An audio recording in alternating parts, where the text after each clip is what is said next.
What is up, guys? Wrestling Premiere is here. Okay, this was one of the most bizarre storylines in the Ruthless Aggression era. As a matter of fact, would you guys just like a series on Kane? We'll just cover all of his horrendous or great storylines. Also, I actually thought about covering See No Evil too, but I just decided let's make May 19th and save See No Evil for some other time. Maybe on the second channel that I'm going to launch very soon. With that said, Kane's been in a lot of horrible storylines. Some of these storylines are so bad that they're funny. That doesn't mean he wasn't in a good storyline other than the Undertaker one. I like this feud with X-Pac. I like the MVP feud. But Kane in general, he's usually involved in horrendous stuff. Anyways, in this video, I cover May 19th. If I somehow manage to make this video, please pray for me as Kane might come up to my house and assault me. Anyways, let's get into it. The Big Red Machine, Kane, around this time period was among the focal points of Raw. Along with the Big Show, they cast terror on the Raw roster. The duo won Tag Team Gold and proceeded to hold them for 5 months. Things, though, would change on the April 3rd, 2006 episode of Raw. On that night, Kane and the Big Show were set to defend the titles against the Spear Squad. Seeing as they easily beat Carlito and Chris Masters the previous night, what were the chances of the Spear Squad winning this one? It was basically another night for Kane and the Big Show to squash and obliterate their competition. During the match, the squad got their asses handed to them. Sure, they got some offense in, but this was due to the other 3 men on the outside. Once Big Show entered the match, this was the beginning of the end. The end of the Monsters' title reign. Big Show knocked them down, then he bumped one of them into the referee, and they decided to enter the ring and lift Big Show and slam him down to the mat. Kenny then connected with the leg drop, and the Spear Squad were the new champions. At this point, I believe this was the Spear Squad's debut. They were involved with the McMahons a bit, but this was their official in-ring debut. The following week, Kane and the Big Show got their rematch. Right before the match, though, Kane wasn't in the right frame of mind. He began hearing voices, May 18th +1. These voices were haunting him, and the Big Show noticed this, and he managed to get him back on track. Meanwhile, the Spear Squad were having fun in the ring. As for the match, Kane looked pissed. Big Show was in a happy mood too, and they let it out on the squad. Johnny and Nikki showed that maybe they got lucky the previous week. Kane then went nuts and he single-handedly cost his team the match by getting DQ'd. He was hell-bent on breaking the kids in half, he assaulted the referee, and Big Show tried to talk some sense into him. He tried to reason with Kane, but all this led to was the two choking one another, and Kane sticking his thumb into Big Show's eye before successfully hitting the chokeslam, and he walked to the back. In the following weeks, Kane continued to go crazy. He tried chokeslamming Lillian Garcia, but the Big Show came out. Despite this, he threw her straight to the floor, and I believe she suffered an injury due to this in storyline. Big Show once again tried to reason with the monster, and he asked him the million-dollar question. What's the big deal about May 19th anyways? Kane grabbed him and they choked one another before Big Show managed to retaliate with a chokeslam of his own. Kane, though, sat up and he had a smile on his face. Then on the final Raw before Backlash, Big Show once again went up to Kane and he just wanted to talk. He said that they've been friends and tag team champions, and yeah, sure, they have a match at Backlash, but as Kane's friend, like, what the hell is going on? Kane mentioned Big Show saying that date, and he uttered that date once again. Kane demanded he don't say it, and Big Show responded stating that it's just a date. Kane, he just didn't want to hear any threat, and Big Show stated he didn't want to hear or else. Big Show, much to the dismay of Kane, said the date and they once again brawled. But this time, Kane tried ripping Big Show's eye out. At Backlash, these two faced off. As for the match, they traded the upper hand back and forth. The match, though, ended in a no contest as those voices tormented Kane once again.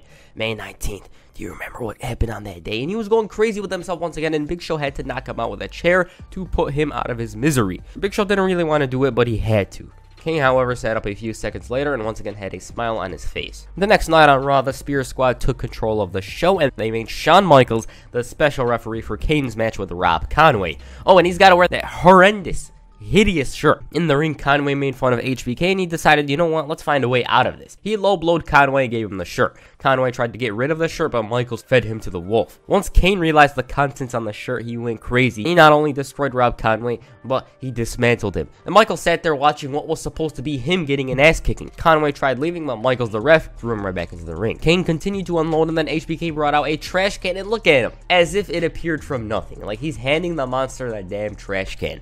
Kane then chokeslammed him, and he left. And this is the best part. As Kane's walking up the ramp, Michaels grabbed a microphone and he's shouting, May 19th. And he dropped it on Conway's chest, and as Kane turned around, he went crazy once again. This is like the episode of the Sea Bear where Squidward, like, he gets an ass kicking and then he leaves. He says something, then he comes back and he kicks his ass once again. It reminded me of that. Kane went straight up to Conway and he tombstoned him. Whew! Shawn Michaels dodged a bullet there. The next week featured one of the most bizarre moments in WWE history. Kane and the Big Show actually wrestling.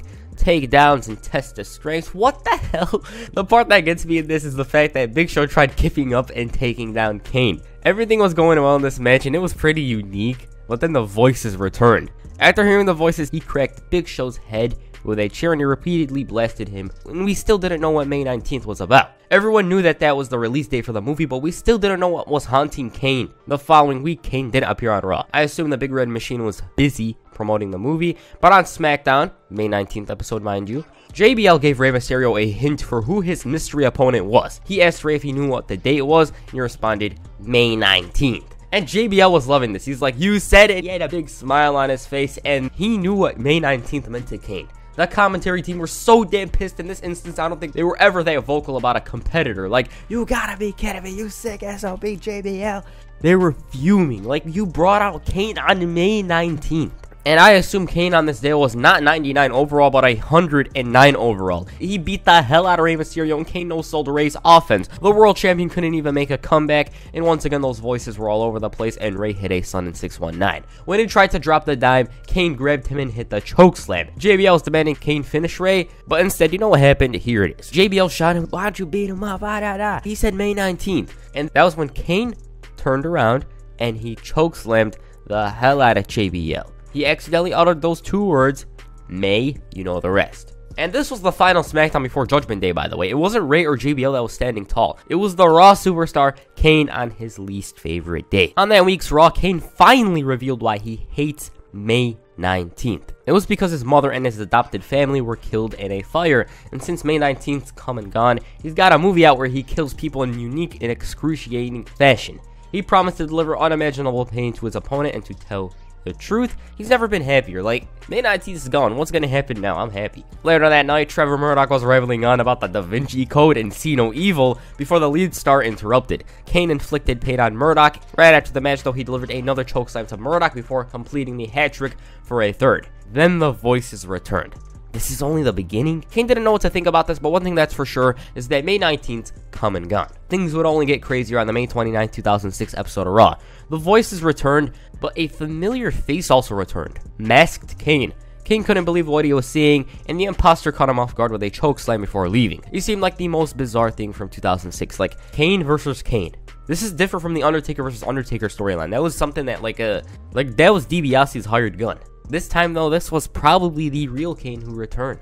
The fake Kane appeared the following week, and this time Kane, the real one, wasn't scared. He was pissed. The voices informed Kane that they're waiting for him, and he walked straight to the back. Meanwhile, Lance Kane won the matchup by countout, and Kane called out the imposter, but he was hiding. The imposter slowly approached the real Kane and attacked him using his own moveset. He threw a trash can at the real Kane, and we were just confused. In the following weeks, he was distracted by the imposter, and he did try fighting back, but to no avail, and he was knocked off the stage. On the final Raw before Vengeance, Kane finally addressed this. He revealed that this guy was someone from his neighborhood as a child. Kane himself thought this guy was sick and crazy and twisted, and even more twisted than he is. JR asked Kane if he's afraid of this guy, and he tried telling a story about this guy, but he couldn't say the words. It was too much for him.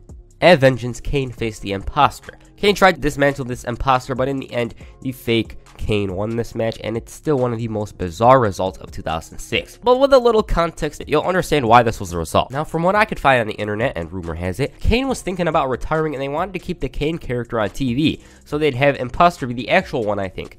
It's a weird story, and as for their match, it was pretty boring. I only watched it once, and that was while watching the Vengeance pay-per-view. And I just couldn't get into it. The next night on Raw, Kane was facing Randy Orton, and he was dominating when the imposter decided to come out. They brawled, and Kane went straight at him. Orton capitalized on the distracted Kane by hitting the RKO, and the imposter entered the ring, and he walked straight into a boot. Kane then chokeslammed the imposter straight to hell twice, and they made it onto the stage. Kane hit a third chokeslam to complete his hat trick, and then he dragged him to the back. He unmasked the imposter and threw him right out of the building. By the way, that masked man was Luke Gallows, and to be honest, I'm glad he didn't become Kane. Kane was such a unique character. Glenn Jacobs was the only one who could have fit that role. The imposter couldn't nail the walk, the hair, the size, the muscle, everything. And plus, what if the real Kane wanted to return? How would they have handled the story? And sure, Kane was unmasked at this point, but it didn't really matter because Kane was Kane. That's still the same guy who was there 10 years ago. And that's the story of May 19th. It was so random, and obviously it was seen as a marketing tactic, but it was also supposed to lead to this storyline.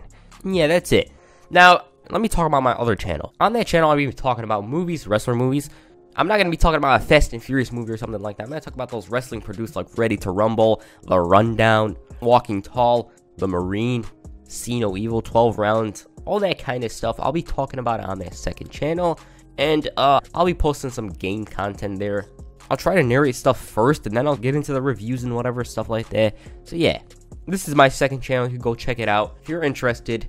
I'm going to post wrestling content there, but not the same wrestling content I post here. So basically, games, movies, stuff like that, you know. And that's it for this video. Make sure you hit a tombstone on the like button and perhaps a choke slam on the subscribe button. Peace. I'm out.